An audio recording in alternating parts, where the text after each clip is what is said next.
वह एक गांव था, नाम था चिंतलपुरी। उस गांव में योगिता नाम की एक लड़की रहा करती थी। फिर उसकी शादी महेश नाम के एक लड़के के साथ हो गई और दोनों साथ में बहुत खुश थे। एक दिन योगिता ने महेश से कहा, सुनो, मुझे तुम्हें कुछ बताना है। हाँ बोलो योगिता। योगिता ने शर्माते शर्माते कहा, बात यह है कि हम 2 से 3 होने वाले हैं। उसकी बात सुनकर महेश खुशी से फूला नहीं समाता। क्या ये सच है योगिता?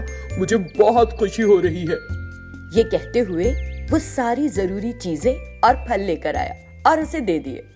कुछ दिन ऐसे ही बीत गए।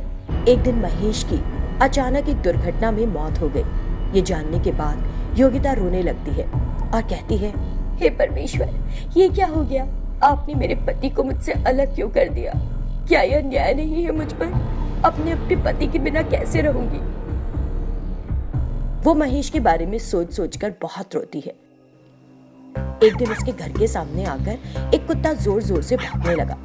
योगिता घर से बाहर निकल आई और उस कुत्ते को देखकर सोचने लगी, शायद ये कुत्ता भूखा है, इसे कुछ खाने को दे देती हूँ। ये सोचते हुए वो उस कुत्ते को कुछ खाना देती है। कुत्ता उसका दिया सारा खाना खा लेता है और वहीं सो जाता है। इस तरह वो उस कुत्ते को हर दिन कुछ न कुछ खाने को देती है और उसकी देखभाल करती है। काफी दिन बीत गए। एक दिन योगिता को रात में प्रसव पीड़ा होने लगी और वो दर्द से तड़पने लगी। ये देखकर वो कुत्ता अपने मन में, हे भगवान, तुमने मुझे अपनी पत्नी से जुदा कर दिया और ये कुत्ते का रूप दे दिया। उसे तो पता भी नहीं कि मैं ही उसका पति हूँ। मैं उसे ये बता भी नहीं सकता। उसे दर्द हो रहा है। अब कम से कम उसे किसी मुसीबत में ना पड़ने दो। इस तरह वो भगवान से प्रार्थना करने लगा।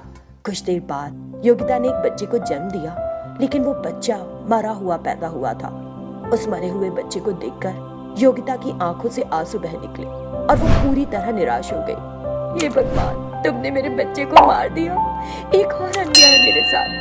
मैं इस बच्चे के सहारे जी लेती, इसे अपने पति को देखती। ये कहते हुए वो बहुत रोती है और बेहोश हो जाती है। ये देखकर कुत्ता बहुत दुखी हुआ और मन में कहा, हे भगवान, तूने ऐसा क्यों किया? उस कुत्ते ने उस बच्चे को फिर अपने मुंह से पकड़कर उठा लिया और नाग मंदिर की ओर भागा। मां नागिनी, आप तो सब जानती हैं। मैंने जीवन भर योगिता के साथ देने का वादा किया था, लेकिन बीच में छोड़ दिया। मेरी बेचारी बीवी ने एक मरे हुए बच्चे को जन्म दिया जो उसके जीने का आखिरी सहारा था। ये कैसा इंसाफ है? ये कहते हुए वो कुत्ता जोर जोर से रोने लगता है। तब नागिनी वहां प्रकट हुई और कहा, महेश, तुम चिंता मत करो, मैं यहाँ हूं ना, तुम्हारे बच्चे को कुछ नहीं होगा। ये कहते हुए नागिनी ने बच्चे को फिर से जिंदा कर दिया। ये देखकर महेश, जो एक कुत्ते के रूप में था, बहुत खुश होता है। मां, ये काफी है। मैं तुम्हारी ये कृपा कभी नहीं भूलूंगा। तुमने मेरे बच्चे को दूसरा जीवन दिया है। चिंता मत करो महेश, मैं तुम्हें भी तुम्हारा मनुष्य रूप वापस कर रही हूँ। ये कहते हुए नागिनी उस कुत्ते को एक इंसान में बदल देती है। इससे महेश बहुत खुश होता है। मां नागिनी, आपका बहुत बहुत धन्यवाद। मैं हमेशा आपका आभारी रहूंगा। इस तरह महेश ने नागिनी का धन्यवाद किया। महेश, तुम अपने बच्चे को लेकर खुशी खुशी घर जाओ। तुम्हारी बीवी तुम्हारी प्रतीक्षा कर रही है। ये पानी उस पर छिड़क देना। ये कहते हुए नागिनी ने उसे कुछ पवित्र जल दिया। महेश ने वो पानी लिया और नागिनी को प्रणाम किया और फिर अपने बच्चे को लेकर घर चला गया। जैसे ही महेश उस पानी को योगिता पर छिड़कता है, वो होश में आ जाती है। महेश और अपने बच्चे को देखकर वो बहुत खुश होती है। महेश, क्या तुम जिंदा हो? हमारा बच्चा फिर से कैसे जीवित हो गया? मरने के बाद मुझे एक कुत्ते का रूप मिल गया था। उसने योगिता को सारी बात बताई, जिसे सुनकर वो हैरान रह गई और बोली, मां नागिनी, मेरे पति और बच्चे को मुझे फिर से मिलाने के लिए मैं तुम्हारा कैसे शुक्रिया करूं? मैं तुम्हारा उपकार कभी नहीं भूलूंगी। इस तरह उसने नागिन के लिए प्रार्थना की। फिर महेश और योगिता अपने बच्चे के साथ प्रसन्नता से रहने लगे।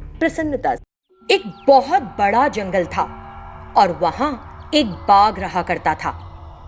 एक दिन उस बाघ ने एक आदमी को दूर उस रास्ते से जाते देखा और सोचने लगा, सालों बाद से इंसानी मांस खाने की इच्छा आज पूरी हो सकती है। मैं भी करता हूँ उस पर हमला। ये सोचकर बाघ ने उसका पीछा किया। उस बाघ को देखकर वो आदमी जोर जोर से चिल्लाने लगा, बाघ बाघ, कोई बचाओ मुझे। जोर जोर से चिल्लाता हुआ वो गांव की ओर भागा, लेकिन बाघ भी उसका पीछा करते हुए गांव में घुस गया। बाघ को देखकर सभी गांव वाले डर के मारे अपने घरों में घुस गए। अरे वाह, यहाँ तो इतने सारे लोग हैं। मैं इन सभी लोगों को एक ही बार में मार कर खा जाऊंगा। ऐसा सोचते हुए वो बाघ छिपकर उसी गांव में घात लगाकर रहने लगा।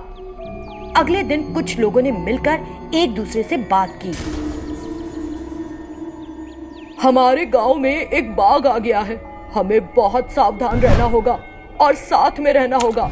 अगर कोई बाघ से डरकर अकेले एक और भागता है तो बाघ उसी पर हमला करेगा और वो फिर बच नहीं सकता। तभी उन्होंने बाघ को दहाड़ते हुए सुना। बाघ दहाड़ रहा है, भागो। इससे लोग डर गए और सारी बातें भूलकर इधर उधर भागने लगे। तुरंत बाघ की तरह दहाड़ने वाला रामू नाम का एक आदमी चिल्लाया, अरे अरे भागो मत, रुको तो, मैं दहाड़ा था बाघ की तरह। लेकिन वे डर के कारण उसकी बातें सुनकर भाग गए। ये देखकर रामू ने सोचा, उन्होंने कहा कि सभी लोगों को समूह में रहना है, लेकिन बाघ की दहाड़ सुनकर सब अलग अलग दिशा में भाग गए। मैं उस बाघ को वापस उस जगह भेजूंगा जहां से वो आया है। ये सोचते हुए राम ने उस बाघ के बारे में सोचना शुरू कर दिया और एक जगह एक अंडरग्राउंड सुरंग बनाई। दूसरी तरफ वो बाघ सोचता है, ये लोग मेरे आते ही दौड़ लगा देते हैं, आज तो किसी को दबोच कर ही रहूंगा। ये सोचकर वो बाघ गांव में घुस आया, जिसे देखकर सभी लोग हमेशा की तरह डर गए और इधर उधर भागने लगे। तभी उस बाघ ने अपने सामने से एक दूसरे बाघ को एक आदमी को मुंह में दबाकर जमीन के अंदर जाते देखा, जिसे देखकर इस बाघ ने सोचा, कौन है ये बाघ मुझसे मुकाबला करने के लिए यहाँ आया है क्या? ये सोचकर ये बाघ उस दूसरे बाघ के पीछे भागता है और उस सुरंग में उतर जाता है। जैसे ही बाघ अंदर हुआ वो अंडरग्राउंड जाने का दरवाजा बंद हो गया और पहले अंदर जाने वाला बाघ जमीन के ऊपर दिखाई दिया, जो दरअसल एक बाघ नहीं बल्कि एक खिलौना बाघ था। रामू उस बाघ के खिलौने से बाहर आया और उसने सोचा, भगवान की कृपा, आखिर हमने बाघ से छुटकारा पा लिया। फिर उसने सारे गांव वालों को बुलाकर बताया। उन ग्रामीणों ने राहत की सांस ली और उस जगह पर आए। उन्होंने बाघ को अंदर दहाड़ते सुना। बाघ के अंदर फंस जाने से सभी को अच्छा लगा। सभी ग्रामीणों ने रामू की सराहना की कि उसने इतना शानदार उपाय निकाला था बाघ को फंसाने का।